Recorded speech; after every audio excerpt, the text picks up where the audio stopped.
I think we're ready to start. We said we'll start 11 o'clock, and we've just finished another meeting with the Director of Public Health at Walsall Council.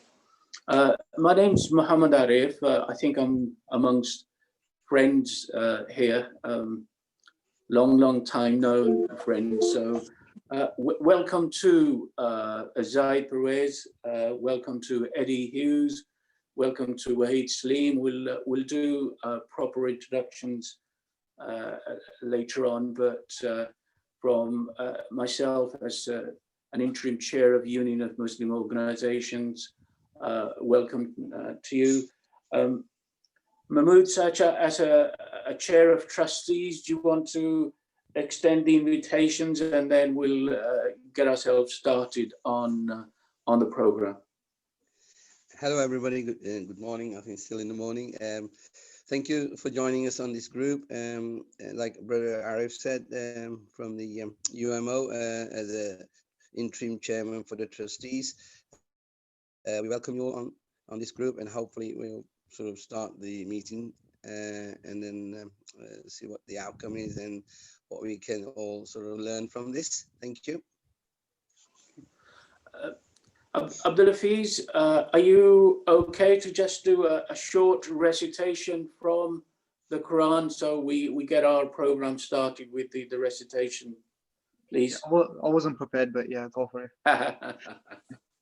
أعوذ بالله من الشيطان الرجيم بسم الله الرحمن الرحيم إذا جاء نصر الله والفتح ورأيت الناس يدخلون في دين الله أفواجا فسبح بحمد ربك واستغفر إنه كان توابا. Thank you, Abdulafiz. I think we know that November is an awareness month for Islamophobia. So as a Union of Muslim Organisation, the umbrella body for Walsall Mosque, we've been doing a lot of promotions, and the trustees and the board said, you know, we should organise a meeting and get key people involved on raising awareness of Islamophobia. And so welcome to Zahid. I think we need to understand, first of all, what are the roots of Islamophobia. So we thought Zahid Parvez, who is director at Markfield Institute, former president of UKIM, which is a national organisation with 45 mosques across the country. We thought we'll start with Dr. Zahid Parvez, and perhaps he can shed some light on the roots of Islamophobia. Zahid, do you want to do a bit more introduction and then go into the topic, please? Okay, but Arif, how long do I have? 15 minutes is 15, what we've okay. given, maximum of 15 minutes. Yeah. So if you remind me, then I'll wrap it up. Yeah. So I'll try to be brief, inshallah. Yeah. Okay. First point I want to make is that this is from the Muslim community perspective, that Islamophobia is not imagined, it is real, and it is increasing by the day. Expressions of Muslimness across Europe is being attacked. So, you know, Muslimness means anybody who expresses Islam, maybe through beards, hijabs, halal food, mosques, the Quran, and so on and so forth. So it doesn't have to be Muslims, but anybody who sort of expresses a Muslimness sort of characteristics. So even Sikhs sometimes are confused, and they are also attacked. So it's the Muslimness is which being attacked. And Islamophobic experiences, you know, include a range of actions. For example, we see attacks on people, individuals who are perceived to be Muslims. And these include shouting at them, shouting abuse at them, pushing them, spitting, pulling the hijabs from the Muslim women, and various forms of, beating and could also lead to murder. It has led to murder as well, as we saw an example, I think 2 years ago in Birmingham. Secondly, there are attacks on properties which are considered to be linked to Muslims, like mosques and cemeteries, and these include vandalism, broken windows, hurling pigs' head into mosques, graffiti, arson, and so on and so forth. There are also acts of intimidation, especially by the far-right organizations. And these are not individual levels, these are organized to intimidate the Muslim community. So anybody who's perceived as Muslims or friendly to Muslims, they are being intimidated. So the form of this intimidation may include marches through areas with large Muslim populations or in front of mosques. It includes advertising campaigns, warning of the dangers of Islam, burning of the Quran, or demonstrations against building of mosques and cultural centers.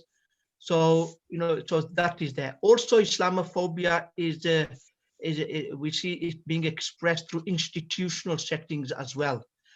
And that includes that Muslims feel that they are treated less favorably than their peers who are in the same comparative positions. So that could include at the institution level forms of harassment, bullying, pointing jokes at them, giving them tasks, and they are treated unfairly in them. So these things are now being noticed by Muslims. Also, there are incidents in which there is a sustained and systematic elaboration of comments in the public domain, which are demonizing Muslims and Islam. So this form of Islamophobia, you can see on internet hate sites, newspapers, magazines, other media. So, we see this rising.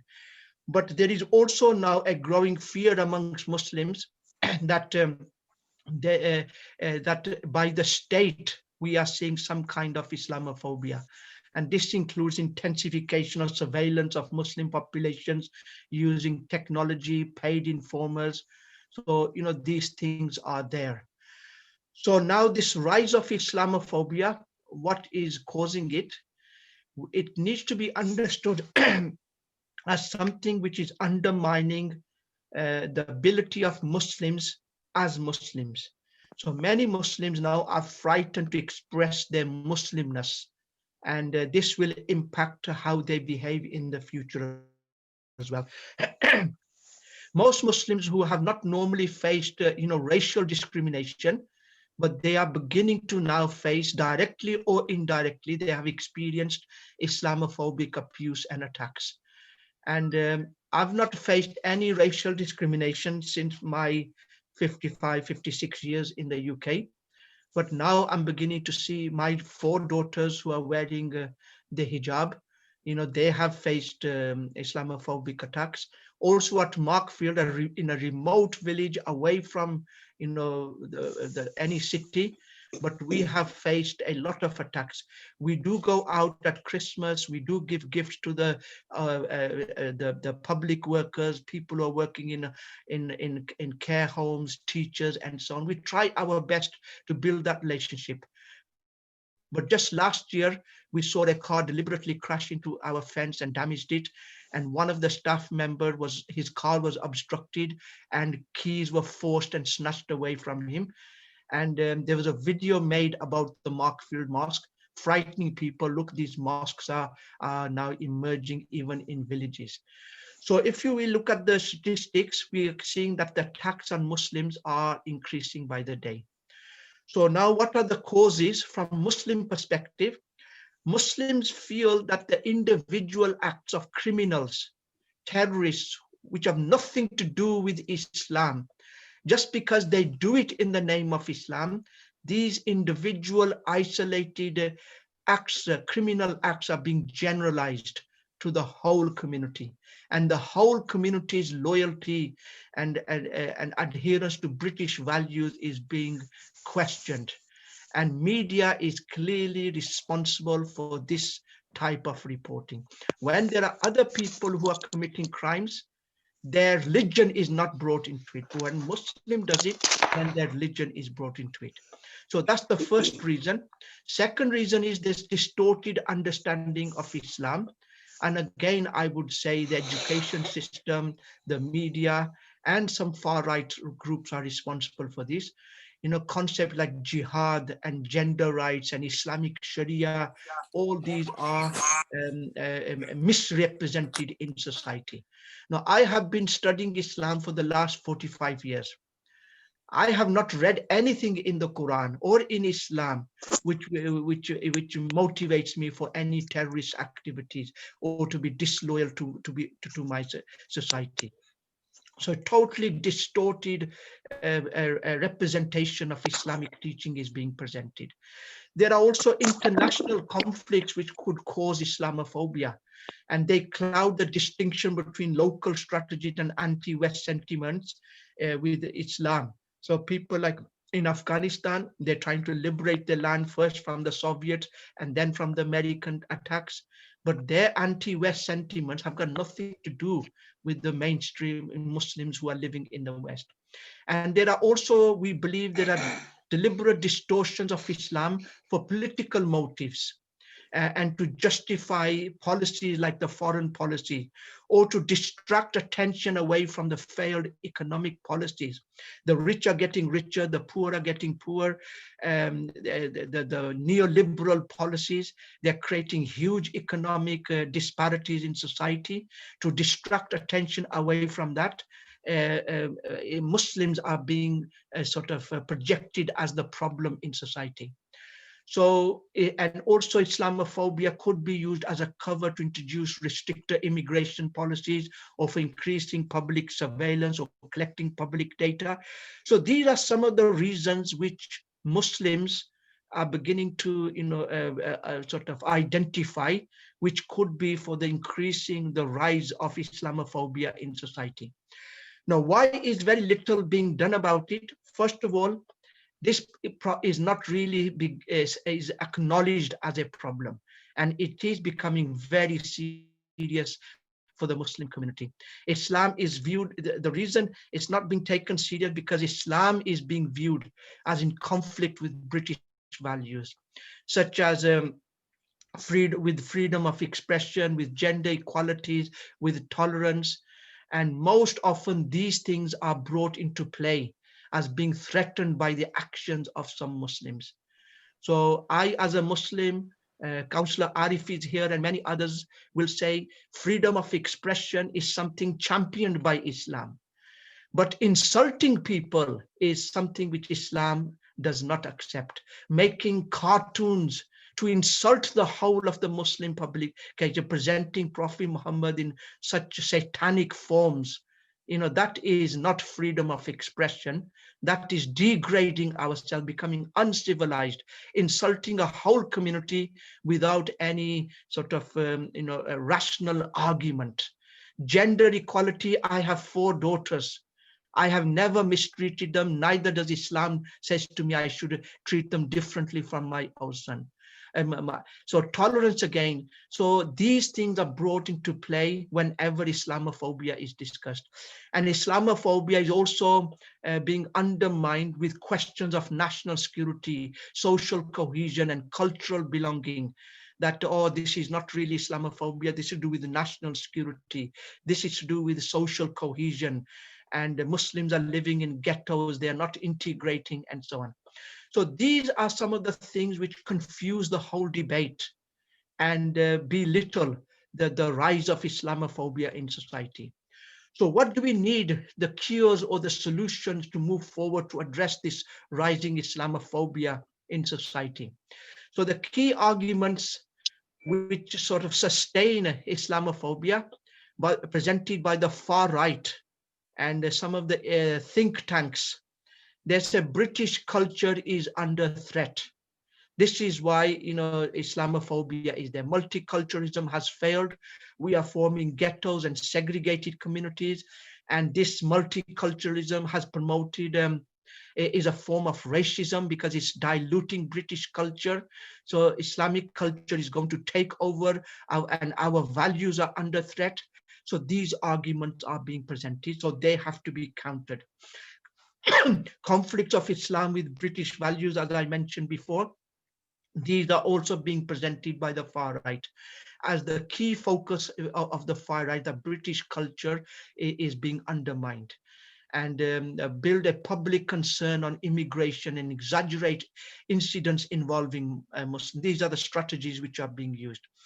And linking the crimes committed by the young third generation Muslims, some of them, with race and religion. Instead of treating these crimes as criminal activities, they are being linked with Islam. And Muslims tend to, be seen, these crimes are generalized. Dividing the Muslim community. Another strategy which is used is to divide the Muslims and the mainstream societies, Muslims and Sikhs, Muslims and Hindus, and so on, so that everyone distances themselves from Muslims. Another argument which is used is our jobs are taken by the immigrants, and especially by Muslims. We must take back control of our jobs. Now, the reality could be, maybe it's not immigrants who are the cause of unemployment, but the failure, like I said, of neoliberal prescriptions and policies. Rich are getting richer and so on. Ordinary citizens are facing increasing poverty. There's homelessness.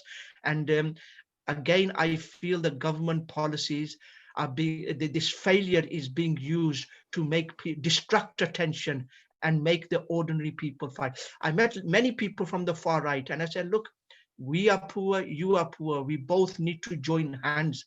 Our issue is not immigration or Islam, but we need to work with our government, and we need to change the policies which are favoring the rich multinational companies at the cost of ordinary citizens. Far right groups are also being supported to distract attention away, from these failure of neoliberal policies. So these are some of the reasons. So if nothing is done about this, I believe the logical extreme of Islamophobia would be the elimination of Muslims. That is the great fear. And the Holocaust is not far, it's not long ago. It has happened in Europe, and it could happen with the Muslims. It has happened with the Muslims not far away in Spain. Muslims were totally exterminated or were forced to become Christian in Albania and many other places. Or if this is not done, the elimination can also occur, either physical destruction of Muslims through genocide, like in Spain, or other forms could be there to describe as de-Islamization, which would involve the erasure of the Muslim identity.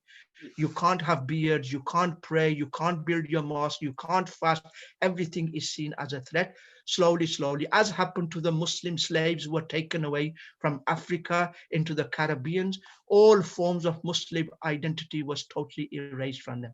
So it's a serious issue for Muslims. Zahid, sorry, yeah. Just to interject a couple of minutes just to sum up, okay. Please. Yeah, I will sum up now.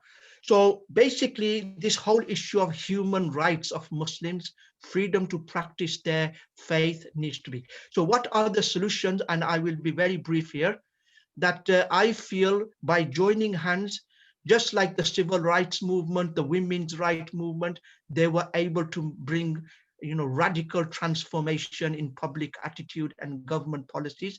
I feel that kind of effort is required to deal with Islamophobia. Also, at individual level, we as Muslims need to do more in order to engage with society, engage with politicians, share our faith and practices, remove the misunderstandings of Islam, and so on.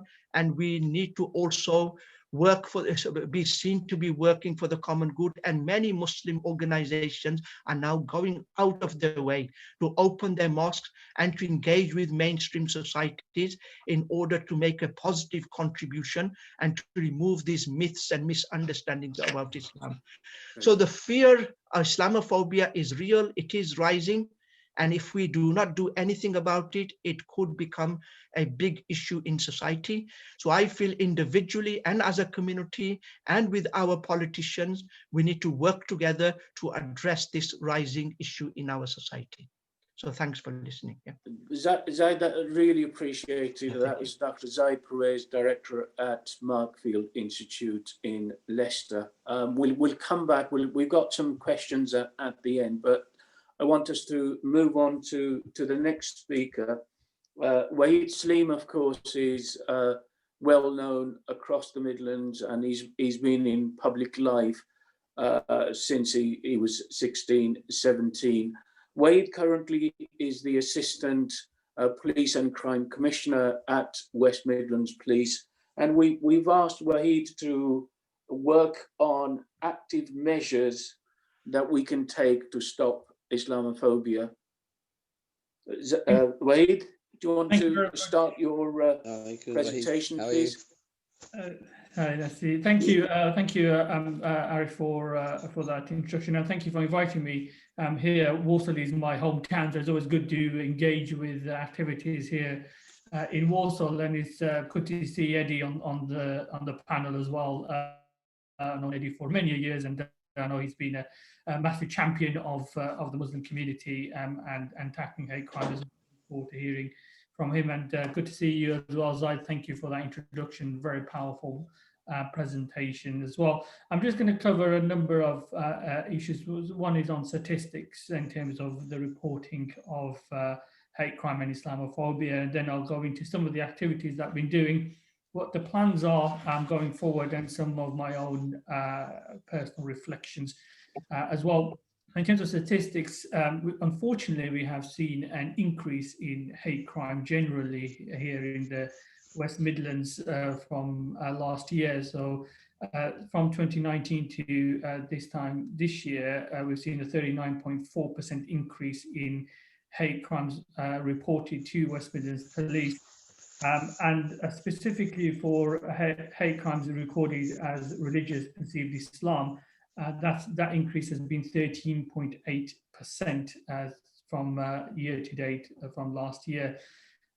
Majority of these crimes are recorded as public order offences, followed by stalking and harassment.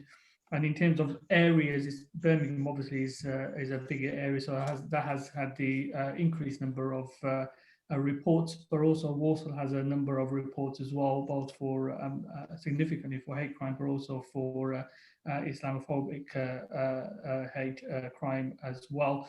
Now we must understand that this is actually underreported. This is in terms of its crime, hate crime generally is underreported.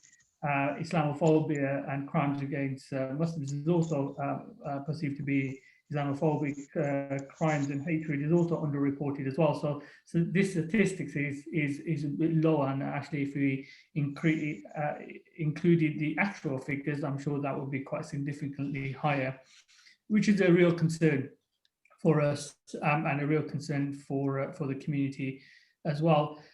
Some of the activities that we have been doing, so West Midlands Police as well as the Office of Police and Crime Commissioner have been working with our Association of Muslim Police Officers. We have a very good association here in the West Midlands, a very active one as well, and we've engaged them to understand some of the particular issues that the Muslim community is facing, and what else we can be doing to support them.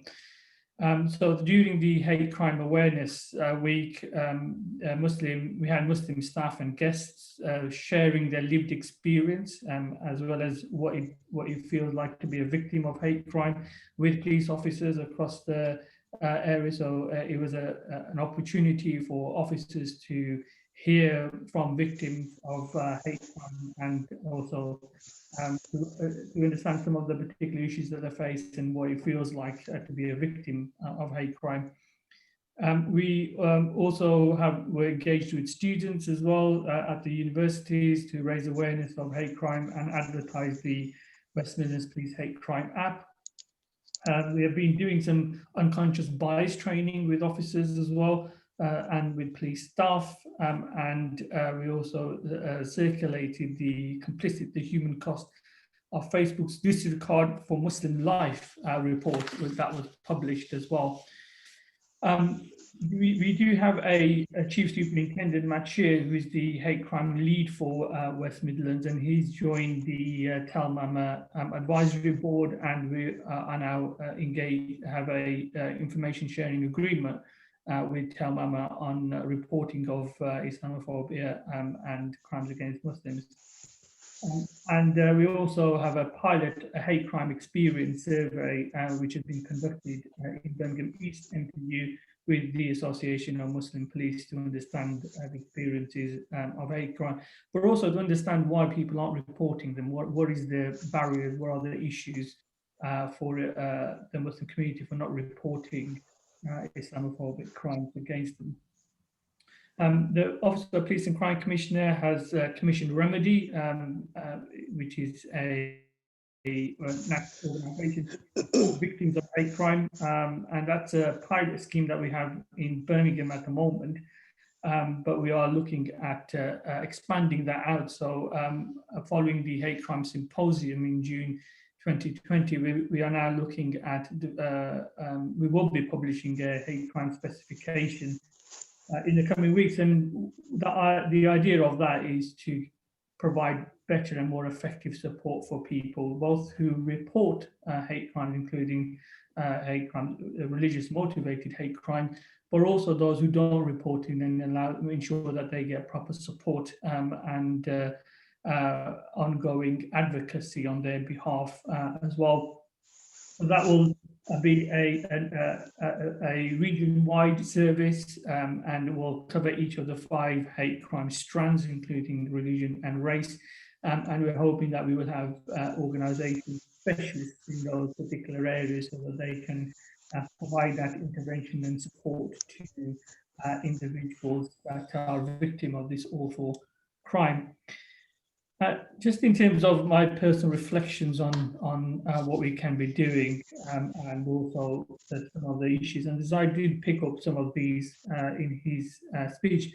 One thing I want to say is one of the biggest issues, I think, is around the fact that people in positions of authority and political leaders also need to be very careful about how they interact with the Muslim community, but also what they say as well, because some of the things that people will say, especially those in positions of authority, will be taken as legitimacy and legitimate excuse to go and commit crimes and harass the Muslim community.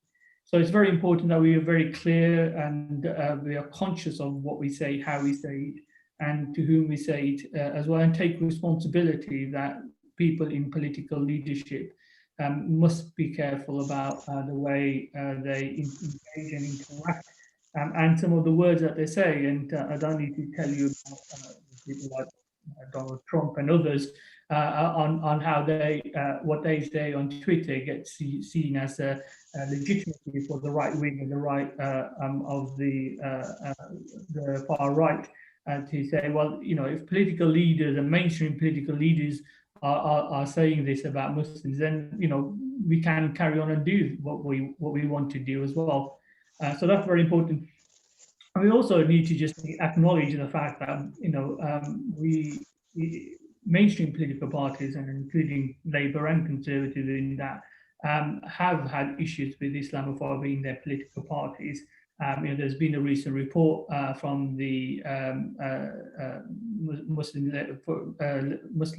Labour Friends for Muslims, which showed us some of the challenges that the Labour Party has had with Muslims as well. And I'm sure the same with Conservatives, and Baroness Varsi has made that on a number of occasions, has said that within the Conservative Party as well.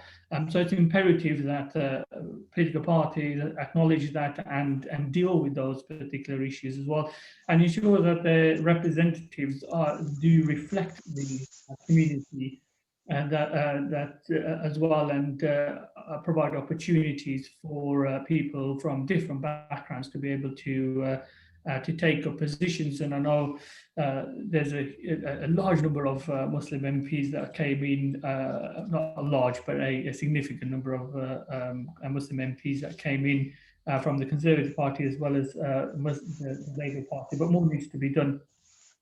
There's also issues around mistrust and misinformation and this blame game, as I was saying, and within the policing side, when there's unfortunately, when there's a criminal act of terrorism committed by an individual who purports to be a Muslim, and I say purports for deliberately, because in Islam, those who commit murder, there's no justification of that, so they are committing a criminal act. They're not committing an act on behalf of Muslims or behalf of Islam. Then we see a spike in hatred against that whole community. So the whole community gets tarnished with the same brush of an individual who has committed a criminal act. And a lot of the individuals that do commit these acts do have mental health issues and other social issues that are underlying in their cause of committing these unfortunate acts, because it's certainly not to do with the philosophy or the morals or the teachings of Islam that they are following. And that then leads into the fact that it becomes an acceptable form of a low level of Islamophobia and low level of mistrust of Muslims that happens. And this is a natural reaction, isn't it? So it's not just the far right, it is actually mainstream, unfortunately, as well, that people just, because they may not have had interactions with Muslims, they might not have interactions with Islam, whatever the media is portraying, they just see that as the gospel or the truth of the whole of that community. So and their perceptions and their understandings will be based on that untruth, or based on that sometimes warped view that the media portrays about Islam and Muslims. And I don't need to go into the details of the media's Islamophobia trait either, because that's well trodden as well. So there's again imperative on the media to actually report the truth and report what is actually happening, and give it a perspective, and that's very important as well. And the last thing I would say is that it's very interesting, isn't it, that despite the fact that Muslims are seen as others in many cases, if you ask Muslims about them being British, they're more British than the white people, if you want to perceive it that way. There's a 2012 report, which is a very interesting report, that 83% of Muslims were proud to be British, and it was only 79% of the general public. So there's that kind of perception that even in these challenges, Muslims still see themselves as being part of the British society and want to be integrated into the society generally as well. And that's an important element that we need to continue to ensure that message still happens within the Muslim community as well. And it's imperative that organisations like UMO and others who represent a huge number of mosques and organisations, that they are continuing to keep the dialogue open, especially with young people, especially with young Muslims, to show them the positives, to ensure that they stay on the path of righteousness, so to speak, that they are engaged in the community, and they don't become disenfranchised and disillusioned because of some of the perceptions that they may experience, but also some of the things that they see in the media and elsewhere, that they will, and that's an important element, isn't it, in the sense that people will become, and it's all quite natural for individuals, if they are being targeted, if they're always being blamed, if they're always being harassed, that they will just withdraw from society and think that everybody is after them, and therefore why should we bother, kind of attitude. And we need to break that down. We need to ensure that we give those positive messages to the community and to our community, and continue to do so as well as trying to get that positive out to the wider community, to outreach to individuals and to organizations that may not have interactions with Muslims and with Islam, and give that knowledge and education the real meaning and teachings of Islam as well, to break down those misinformation and mistrust that may occur because of particular views of individuals. So I think that's what I just wanted to say, that we are absolutely committed in tackling hate crime, or all forms of hate crime, including Islamophobia. We have very strong views on that, and the Police Crime Commission's Police and Crime Plan is clear around tackling hate crime. We are putting some investment into this particular area, and hopefully we'll be able to launch the new service for victims of hate crime, including the Islamophobia hate crime, in the near future, so that people can be supportive in that place. So thank you very much, and I'll leave it at that. Great. Thanks very much, Waheed. We have a number of questions that people who are listening are sending through, so we'll leave those towards the end, but it's my pleasure now to welcome a politician now. Valerie Vars has actually sent her apologies. She had 2 engagements and she said she will try to attend, but she hasn't been able to. So she sends her apologies, but we have a great man from Walsall North, our friend, Mr. Eddie Hughes, who is a Conservative MP for Walsall North. And he's a chief whip at the Conservative Party. So just a whip, we've asked not Eddie. the chief whip. Sorry, Eddie, whip? Just a whip, not just the chief a whip. Okay. Well, soon to be chief whip then. So we've asked Eddie to cover promoting Islamophobia. So over to Eddie Hughes, MP for Walsall North. Well, can I just say, I'm only going to speak very briefly, because I was hoping there'd be the opportunity for us to have more of a discussion, because rather than just listening to 3 or 4 talking heads, I think there are probably some very experienced people on this Zoom, and it would be good to share opinions. But I just wanted to begin by saying, from my personal opinion, almost invariably, kind of religious hate crimes are born out of ignorance rather than anything else. So for me, I was very lucky to be able to go to school in Handsworth, a very multicultural place in Birmingham, to be going to school between the ages of 11 and 18. And so I had the opportunity to share and experience different cultures, different religions, as part of my upbringing. And I think sometimes, in fact, frequently, that's not the case in certain areas. Certain areas, the kind of the broad demographic is overtly white. And in case of my constituency, predominantly white working class type of area. So my understanding from basic statistics is that about 5% of my community, my constituency, would be Muslim, and it's probably around about 18 to 20 in Walsall as a whole.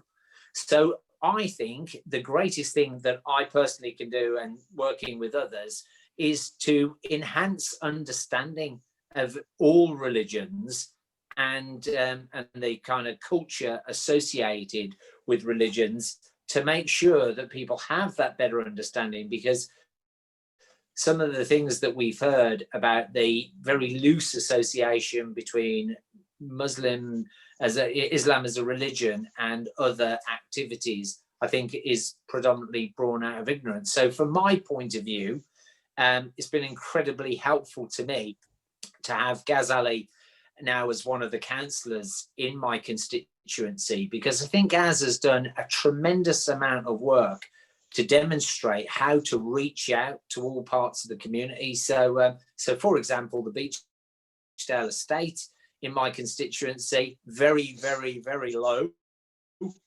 diversity there. But Gaz has organised events like coffee mornings to bring the community together, so that they can see firsthand that people who practice Islam, have a strong drive to do good in the community. I mean, the last event that Gaz did, I think, was a kind of walk around the Beachdale estate, collecting money for a residents group on the estate with Ammo as well, one of our council candidates. So I think when people see and experience firsthand the good work of Islam in the community, then they will feel differently towards it. And so for my part, I've visited the Karima Mosque many times. I've done surgeries in there so that people know that in that part of the community that I'm accessible, and then that acts as a two-way street. My understanding of the religion has grown in the 3.5 years since I've been an MP, and I'm delighted to have a copy of the Quran in my house, which I dip in from time to time. And you know, it's incredible. I'm a practicing Catholic, so a regular reader of the Bible, but it's still great to have another holy text in the house and get a different perspective on things. So I think education and understanding is going to be the most powerful tool that we're going to have collectively to address this. And I think also we need to make sure that we have within our local government an understanding of the various communities that can make up the constituent elements of Walsall, to make sure that we're providing services that are appropriate and accessible to all parts of the community, and that in itself will also help us to tackle it. Thank you. Thanks very much indeed, Eddie. That was quite a succinct message, and it's a key message, because all of us who are walking, talking, you know, Muslims, we are role models for the community that we work in, and the way that we reach out to our host community or the community that we live in is key in terms of sharing and showing the community that we are no different. We are members of the same society, the same community. So that's really powerful, Eddie. Thanks very much indeed. I've had a number of questions come through, but I think they are particularly aimed at one guest speaker or another. What would be helpful from people listening in is if they wanted to send a message through or ask a question that is relevant to the panel, so all three people can actually answer those. While other people are thinking questions, perhaps Mahmood, you want to ask a particular question, because you worked long in the Muslim community, and you've had a number of incidents reported to you as well. Maybe you can ask a question that all three panel members can answer. Yeah, I think, thank you, Arif. So, yes, we did have a number of incidents where particularly women, scarce being pulled, or they've been pushed about, or if they go to shopping, they get shouted at, and you know, spit at as well. And generally, our community is so laid back. They don't complain to the authority. They don't, you know, make official complaint. When they don't make official complaint, then obviously nothing get recorded. So the authority thinks everything's nice and smooth here. So I think that's one of the things that we encourage as part of the strategic reference group set up at Walsall Police Station, which the UMO is a member. We discuss the issues regular around the Islamophobia and ethnic community as well, across all the communities. So I appreciate the information today and that we've received. It's very valuable as well, and some feedback on what Islamophobia is all about and how people are affected. The main question is, again, I think for the panel, is how do we overcome? I know some of the information has been given, but how do we interact with the local authority when we have these issues in housing, in employment, and you know, in their everyday walks of life? You know, if they're disabled, obviously how should people respond to that? With all the Islamophobia going around, these things are affecting Muslims. So I hope if you can sort of highlight on that. Who wants to start? Okay. Can I just Waheed, begin? do you want to make a start, and then we'll come on to Eddie and then Zahid? Okay, yeah, sorry. Eddie, do you want to come in first? Well, I just wanted to say that point about the reporting of crime is incredibly important, and it's something that we need to remind people of or constantly, because we get that across all types of crime. People say, well, there's no point in reporting crime because the police don't do anything about it. And then that becomes a self-fulfilling prophecy, because when you don't report the crime, the police don't see the statistic. And so if they've got a heat map or a priority list, those crimes won't appear on it because the police genuinely aren't aware of them. I mean, that data effectively needs to be refreshed every day, every week, every month. And you can't say, just because I reported these crimes and nothing happened about it, that therefore I will just stop reporting them, whatever that is. And that's a very important thing. And secondly, I just wanted to say, I was previously the chair of the board of Walsall Housing Group. And I think, you know, the biggest housing provider in Walsall. And so they seem to be doing their best. And, you know, they haven't got it completely right, but they are constantly reaching out to different communities to get a better understanding of what their needs are and how they can best be met.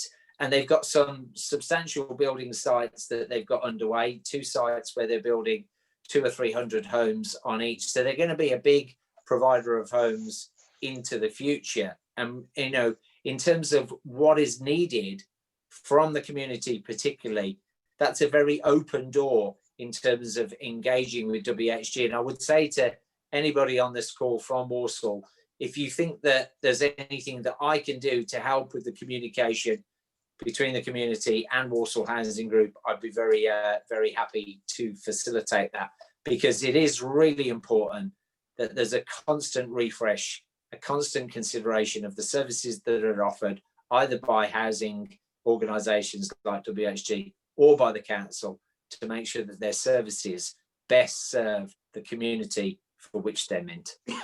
Thank you, Eddie. Great, thank you, Eddie. Waheed, do you want to come back, and then Zahid?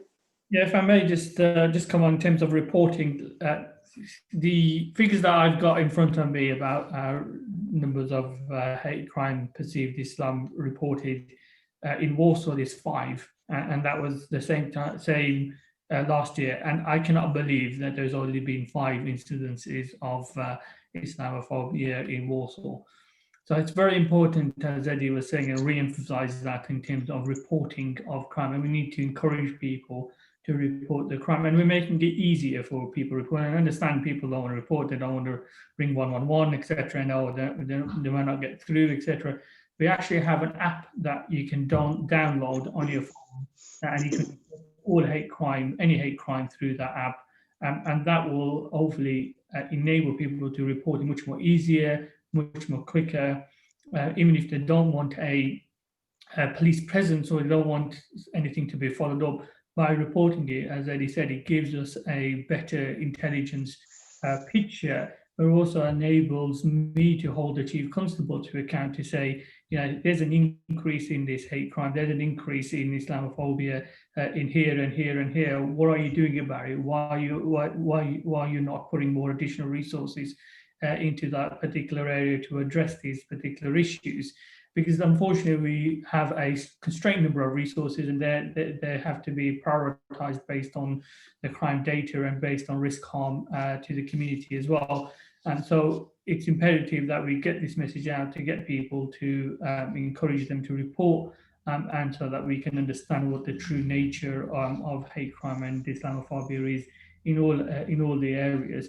In terms of the wider perceptions and issues, you know, I think you're right, Mahmoud, that all agencies need to understand and respond to and ensure that their services meet the needs of their local communities. We are public servants and public services, and you know, people pay their taxes, so we have to be responsive within the resources that we have to those particular issues. It's very unfortunate that no one from Walsall Council is here today, but I think it's important that the Walsall Council, especially senior leaders in the council, do interact with the communities and listen and understand some of the particular issues that are being faced by the residents of Walsall, and they go out and engage with, and that's an important element of being a public servant. And it doesn't matter if you're a politician or a council officer. It's as a council officer, you have a duty to the public that you serve, and getting out into the public and understanding the residents' concerns and issues and addressing them is very important. Thank you, Waheed. Zahid, do you have a comment on that? Then I've got another question that the people listening have sent through to ask. Just a small comment. My experience is that individuals are still very reluctant to report, as Waheed has said. But institutions, like if there's attacks on mosques or schools, they are beginning to report. So we need this wider awareness, and people, the individuals are not reporting because they have some sense of fear that it could create them problems. So we need to create that awareness amongst them. Yeah, but also found out that if those who do report, like mosque, we have found the police to be very helpful and the local authority. So it's a matter of now reporting and engaging with the police and the local authority. Great, thank you. The question that's been put through is around representation, recruitment. So Waheed, perhaps you can answer in terms of West Midlands Police, Eddie, in terms of representation within the Conservative Party. So it's really what can you do to help and encourage people to join the police, for example, and in Eddie's case, to join as a councillor or to join the Conservative Party and engage and stand for Parliament. So Waheed, do you want to start first? I think Eddie's put a comment in the box that he needs to leave at 11:50. So I'll Eddie, do you want to come in first? Well, I just wanted to say one of the things that we have, because one of the things that I'm keen in the Conservative Party is to encourage more women, for example. And part of the way of doing that is having more women there in the first place who are keen to go out and talk to other women and bring them in. The expression they use is, if you can't see it, you can't want to be it.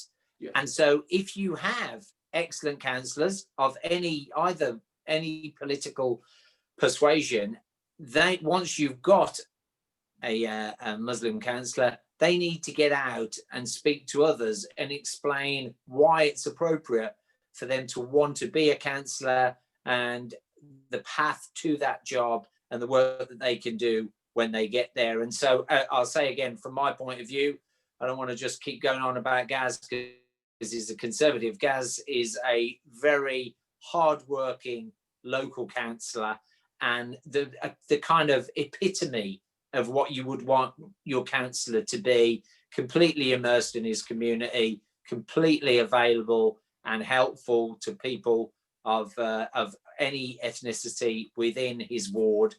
And as I say, regardless of political affiliation, that's what we need to see. And so we need more people like that explaining to others in the community why it is so vital that the profile of councillors and the council reflects the community it serves. And as I say, from my point, I'm frequently happy to visit the mosque, speak to people, talk about political engagement in the community, and hopefully by my work and my words, encourage other people to take part as well. Thank you. If I may come in, well, Eddie, there's quite a lot from you, and that quote is quite a good quote, which I will nick, if you don't mind. Very good quote. But in terms of the police and Fire Commission has made an absolute commitment to recruit 1,000 members of the Black and minority ethnic community over the next 3 years, and that's a very clear commitment to get the police force to represent the communities that they serve, and that commitment has been brought through. So we have actually been recruiting quite a substantial amount of police officers over the last 18 months, and we've actually seen an increase in the candidates applying, but also then coming through as well. At the last count, we had 22% of our new officers are from Black and minority ethnic communities. Wow. Which is really a good start, but we've got a long way to go. So I'm not being in that sense, but we do have that, and we do have a specific project to target the community and to encourage and engage. We have a positive action team, a number of officers, some from Muslim backgrounds as well as other backgrounds, who are going out into the community, engaging with young people, encouraging them to apply and supporting them through the process as well. So that's the positive action thing that we're doing, and I'm really pleased that we got quite a substantial numbers of Muslims coming through and also being promoted as well. So we now have Muslim superintendent, West Midlands Police. There's other officers out in other areas. So there's an assistant chief constable in Greater Manchester. We haven't quite got there yet, but hoping that we will get there as well. And there's also a deputy chief constable from a Muslim background doing some national work as well. So these are, I'm saying, the reason why I'm saying that is because they're role models. They're role models for community, and they're role models for others to say, yes, we want you to encourage and get more people from the community to join, but you'll also have opportunities to be promoted as well, and hopefully get to higher ranks so that we can encourage others as well. And just to say that we have a very good, as I said earlier, Association of Muslim Police as well, which I engage with quite regularly. In fact, I engage with all of our staff associations, and they do an excellent piece of work to try and engage with the communities. They have a regular slot at Unity FM, as well as doing a number of other initiatives, including Facebook Live and their stories as well, to get the message out to the community. Can I just say, I have to leave to jump on another call at 12 o'clock. So thank you again for this opportunity. And I think this is something we should do again in the near future. So grateful for your time. Thank you. That's appreciated, Eddie. Thanks very much for taking the time to join us. And we will do this again. So your participation is much appreciated. Thanks very much indeed, Eddie. Thank you, Eddie. So, Zahid, did you want to add from your perspective? You've got great experience in terms of how we can actually increase representation and participation. Yes, from my experience as Brother Arif, you know that the Muslim community, their professions tended to be becoming a doctor, an engineer, a lawyer, and so on.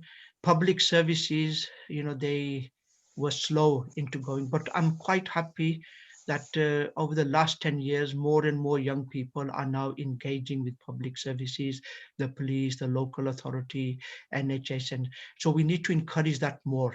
And more of our communities, are beginning to create that awareness.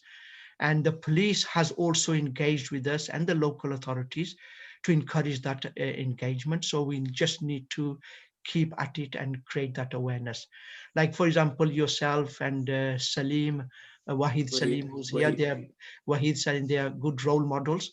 And I think more and more Muslims need to be there so that the voice can be heard and the problems can also be addressed at that level. Great. Thank you, Zahid. I think is that Adnan's hand that I can see. Adnan, do you want to ask a question?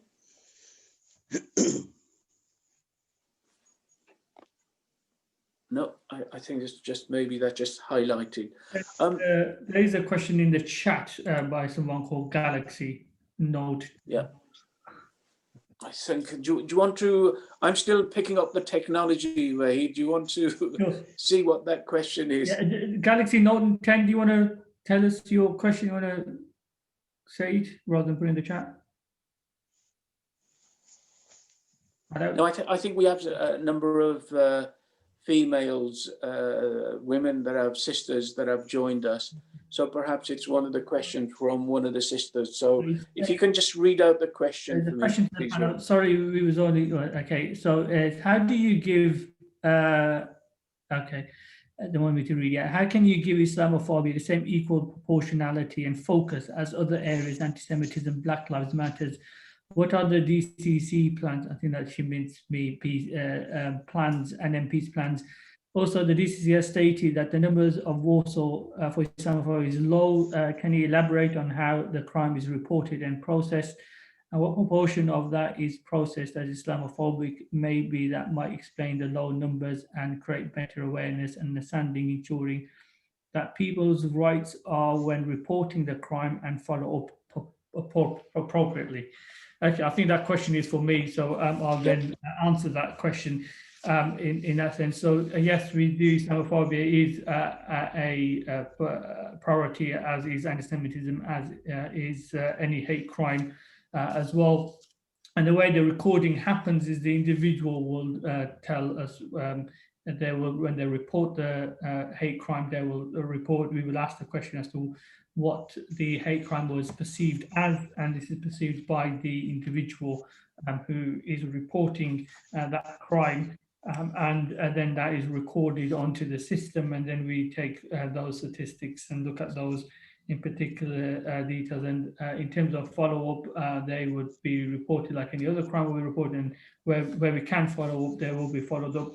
What we have unfortunately seen with hate crime, all hate crime, not just with Islamophobia, is quite a lot of that unfortunately doesn't lead to a positive outcome, as we call it, i.e. a prosecution or another criminal justice outcome, because of the lack of evidence, or because we don't there isn't sufficient lines of inquiry to follow. So for instance, we've seen a number of people who may have put graffiti on a mosque in the middle of the night. We will, obviously that will be recorded as a hate crime. But if we don't have the CCTV cameras, or we don't have a clear picture of the individuals, then unfortunately that may not be able to be followed through the criminal justice system. But where there is obviously enough evidence, then it certainly will be something that is picked up and taken through the process. And what we need to be doing is encouraging people to report a crime and report this hate crime and give it that, as I said earlier, that perception. And I think also that may be worth looking at how it's processed, a total number reporting, total processed as hate crime. Okay, as we have reported and police recorded as not a hate crime despite our police.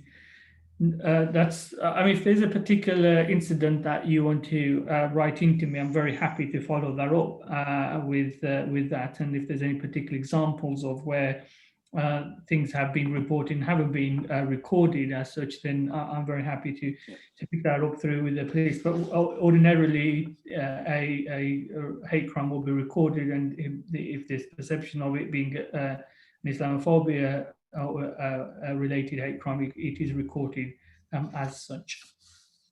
Okay, that's great.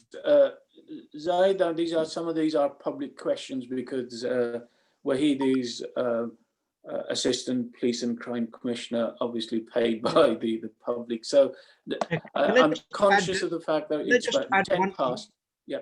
Can I just add the part of the question was that anti-Semitism and Black Lives Matter, they've been now taken, and the reason for this is that I remember in the 60s and 70s, there was deep racism in society, and the Black community, the Asian community joined hands with the union bodies and anti-racial, anti-racist bodies, and we were able to do something.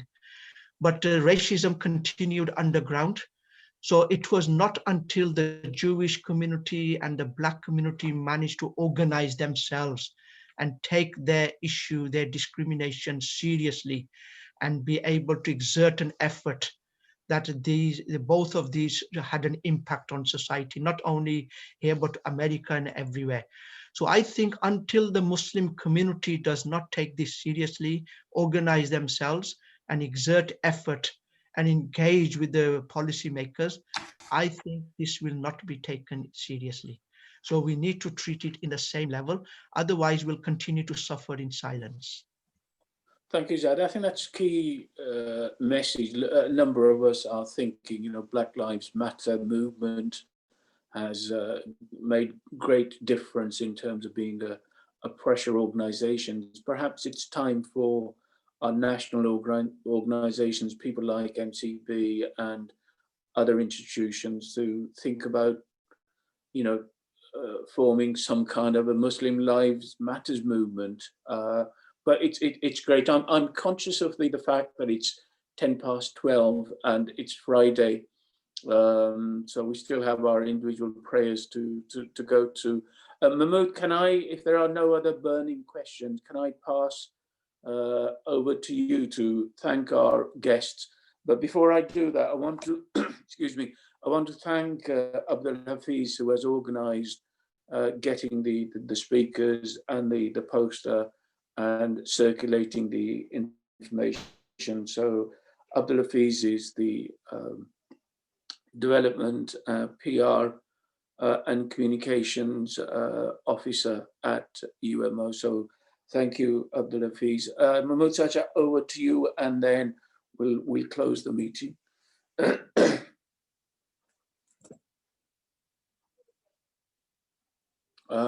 You'll have to unmute yourself. My apologies, not in technology at the moment.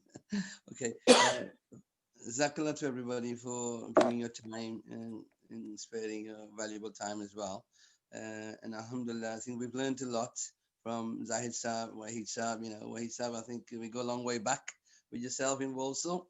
I think the trip to Bosnia, I think, was it, right? I think we were together with Arif and them. So I think some of the points are very valuable. We've taken that on board. I've made some notes as well. And I think as a community, I think we need to work together. That's very important. UMO does play a very key role in Walsall at the moment, in terms of getting the community together, the mosque, the madrasa, the funeral services, education, hospital. You know, we have liaised with all these organizations during the time to make sure that our voice are heard at hospital, for instance, the halal food, the prayer facilities, women maternity facilities. So mashallah, in Walsall, we have a lot of facilities that has been developed with the new hospital that was built some years back. In education, we've worked with the authority in terms of, you know, syllabus in schools, in terms of medical and everything around the services, bereavement services, married and all that. So alhamdulillah, you know, with your supports, Waheed Saab and Zahid, I think we can move forward on other issues that we need to sort of tackle about Islamophobia. I think, like I said, a lot of people are resenting in reporting, because when I attend the meeting at Walsall, which is the Walsall Strategic Reference Group, we don't see any referrals from Muslims made, you know, in terms of attacks or Islamophobia. So that's something I think we as a UMO need to work hard on this as well. So I thank you all to participate in this group session today. Wish you all well, take care and be safe and look after yourself, and remember us in your du'as. Jazakumullah. Assalamu alaikum. Thank you. Thank you very much. Thanks to everyone else for participating as well. We'll close the meeting now. Assalamu alaikum.